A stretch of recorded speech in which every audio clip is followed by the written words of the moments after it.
नमस्कार दोस्तों। 24 साल का एक नौजवान जिसकी आंखों में सपने थे, जिसने अपनी जिंदगी के सुनहरे सालों की कल्पना की थी, अचानक उसने अपनी जिंदगी को खत्म कर लिया। उसका नाम था अतुल सुभाष। महाराष्ट्र के औरंगाबाद का यह होनहार लड़का झूठे आरोपों और कानून के गलत इस्तेमाल की वजह से टूट गया, क्योंकि उसकी पत्नी निकिता ने उस पर झूठे आरोप लगाए, कभी दहेज का तो कभी घरेलू हिंसा का। और जब साबित करने का कोई रास्ता नहीं बचा तो उसने मौत को गले लगा लिया।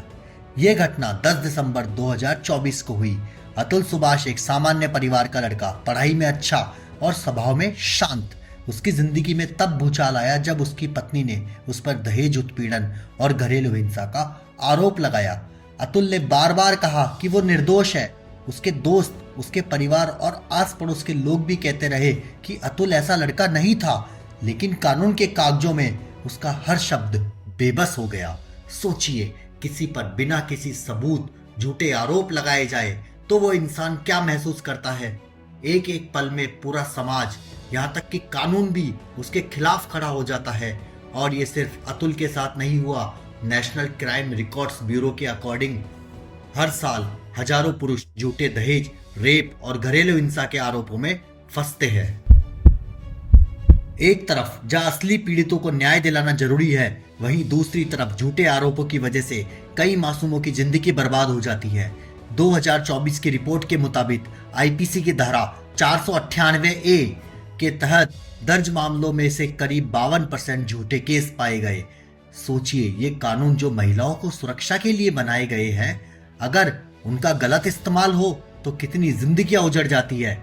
अतुल के सुसाइड नोट में उसने लिखा कि मैंने कुछ नहीं किया है, मेरे पास सबूत नहीं है, अब जीने का कोई मतलब नहीं है। उसकी आत्महत्या सिर्फ एक व्यक्ति की हार नहीं, बल्कि हमारे सिस्टम की नाकामी को दिखाती है। हमारे समाज में पीड़िता का पक्ष सुनना जरूरी है, लेकिन आरोपी का पक्ष भी सुना जाए। कई बार झूठे केस सिर्फ बदले लेने की भावना से किए जाते हैं। इन मामलों में आरोपी का पूरा जीवन बर्बाद हो जाता है। उसकी नौकरी, इज्जत, परिवार, सब कुछ खत्म हो जाता है। और जब वह इंसान सह नहीं पाता तो वो खुद को खत्म कर लेता है। ये सिस्टम की कमजोरी वो कमजोरी है जो ना इंसाफ दे पाती है, ना निर्दोष को बचा पाती है। तो क्या हल है इसका? जांच को पारदर्शी और निष्पक्ष बनाना चाहिए। झूठे आरोप लगाने वालों के खिलाफ सख्त कार्रवाई होनी चाहिए। मेंटल हेल्थ सपोर्ट और काउंसलिंग का सही इंतजाम होना चाहिए। हमें समझना होगा कि सच्चे और झूठे मामलों में फर्क करना बेहद जरूरी है, ताकि अतुल जैसे किसी और की जिंदगी यूं खत्म ना हो।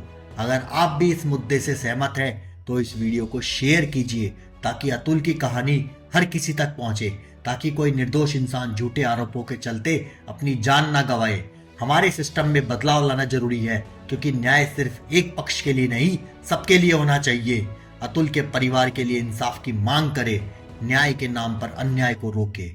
Justice for Atul Subhash. अगर ये वीडियो आपको सोचने पर मजबूर करता है तो हमारे चैनल को सब्सक्राइब करें, बेल आइकन दबाएं और आप अपनी राय दीजिए। सभी एकजुट होकर आवाज उठाइए, क्योंकि बदलाव चाहता है भारत, बदलाव चाहता है पुरुष। जय हिंद, जय भारत।